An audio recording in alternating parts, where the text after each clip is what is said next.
কোমর ব্যথা বর্তমান যুগে একটি বড় সমস্যা। প্রতিনিয়ত এই জাতীয় রোগী সারা বিশ্বেই বেড়ে চলছে এবং বাংলাদেশেও প্রতিনিয়ত এই রোগী বেড়ে চলছে। কোমর ব্যথাকে আমরা দুই ভাগে ভাগ করে থাকি, একটা হচ্ছে অ্যাকিউট বা নতুন যে কোমর ব্যথা, আরেকটি হচ্ছে ক্রনিক বা দীর্ঘমেয়াদী। তার জন্য দরকার সঠিক রোগ নির্ণয় করা। যে কারণে কোমর ব্যথা হোক না কেন, কোমর ব্যথা রোগীদেরকে আর্গোনমিক্স বা পশ্চারাল কারেকশন বা নিয়ম কানুন জানতে হবে। সামনে ঝুঁকে কাজ করা বন্ধ করতে হবে। বিছানাটা অবশ্যই উঁচু শক্ত সমান বিছানা হতে হবে। নরম বা ফোম বা জাজিমে শোয়া যাবে না। মা বোনরা নিচে বসে বসে ঘন্টার পর ঘন্টা কাজ করা নিষেধ। উঁচু হাই হিল পরিহার করতে হবে। নির্দিষ্ট ডাক্তারি ব্যায়াম আছে, বিশেষজ্ঞ থেকে শিখে করতে হবে।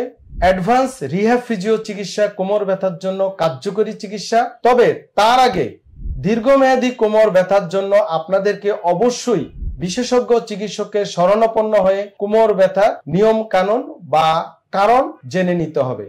হাঁটু ব্যথার মূল কারণের মধ্যে সবচেয়ে বেশি হচ্ছে বয়সজনিত হাড় ক্ষয় রোগ, যেটাকে আমরা অস্টিওআর্থ্রাইটিস বলে থাকি। তাছাড়া বিভিন্ন অটোইমিউন ডিসঅর্ডার বা আর্থ্রাইটিস রোগ, যেমন rheumatoid arthritis, ankylosing spondylitis, gouty arthritis, এই সকল কারণেও হতে পারে। বিভিন্ন আঘাত, ইনজুরি, পড়ে গিয়ে খেলতে গিয়ে হোঁচট খেয়ে লিগামেন্ট ইনজুরি, মিনিসকাস ইনজুরি, এগুলো হচ্ছে স্পোর্টস ইনজুরি, এগুলো হচ্ছে হাঁটু ব্যথার কমন কারণ। তাছাড়া অতিরিক্ত ওজন, ভিটামিন ও মিনারেলস ডেফিসিয়েন্সির কারণ, ঠিকমতো এক্সারসাইজ না করা হাঁটু ব্যথার প্রধান কারণের মধ্যে অন্যতম। হাঁটু ব্যথার চিকিৎসার ক্ষেত্রে আমরা যেটা ভুল করে থাকি, প্রায় রোগীরা হাঁটু ব্যথা হলেই চেয়ারে বসে নামাজ পড়ে, সিঁড়ি বাওয়া বন্ধ, হাঁটু ভেঙে বসা বন্ধ, চলাফেরা বন্ধ, এগুলা করা যাবে না। সাময়িক যদি কোনো ডাক্তার বলে থাকে সেটা কয়েকদিন বা কয়েক সপ্তাহ হতে পারে।